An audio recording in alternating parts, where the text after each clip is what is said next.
in catching and saddling wild horses. His family tried to make it harder for him to run away by sending him to schools farther and farther from home.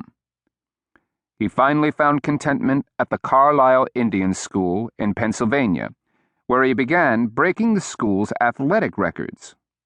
He excelled at football, basketball, he was captain of the team and played all positions, and everything else, including dancing.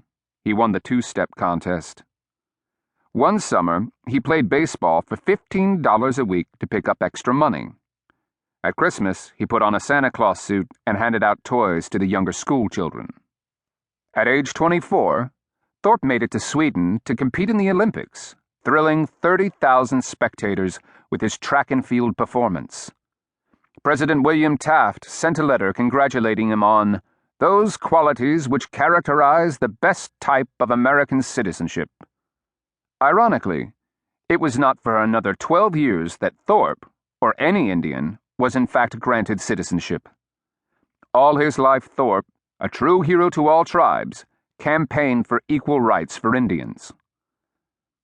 A year after the Olympics, however, a reporter dug up the information that Thorpe had long ago been paid for playing baseball, a technicality that disqualified him from Olympic competition. He was forced to turn over his gold medals to the second-place winners. This blow was followed 4 years later by the death of Jim Jr., his baby son. Friends said Thorpe never fully recovered from the loss, and he began to drink heavily. His wife at the time had been a fellow Carlisle student, Iva Miller, with whom he went on to have 3 daughters, Gail, Charlotte, and Grace. With his second wife, Frida Kirkpatrick, he had 4 sons, Carl Philip, William, Richard, and John. His third wife, Patricia Askew, acted as his manager and convinced him to accept fees for his increasingly frequent speeches around the country. She pointed out that his fabled generosity — he always picked up hitchhikers, never failed to accommodate a friend, and sold the rights to his life story, which became a hit movie, for a small sum — still gave him two-way pockets. Easygoing and a ready listener, Thorpe was well liked for his integrity and his gentle ways. He took his sons hunting for raccoons and rabbits and was a good cook, famous among neighbors for stews of raccoon or fish. He loved raising dogs and had as many as 18 in the backyards of his cottages and trailers.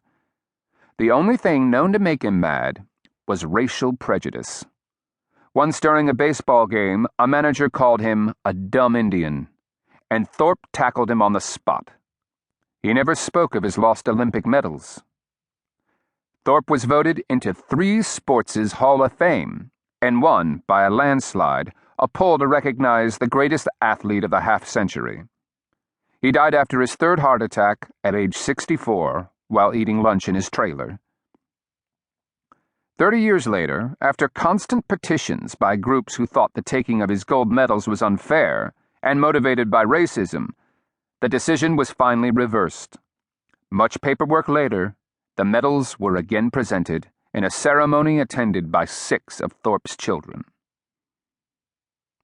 Athleticisms.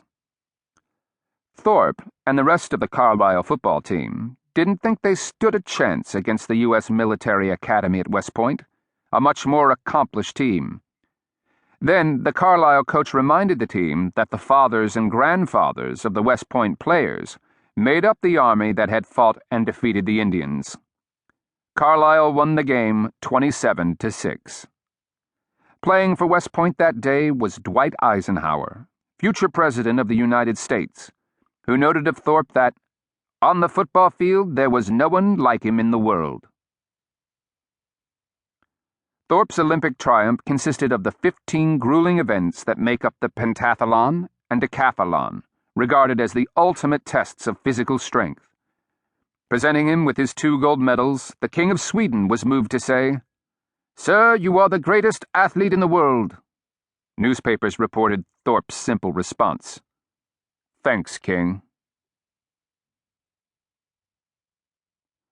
Up to his neck in flowers. Duke Kahanamoku. Born in 18...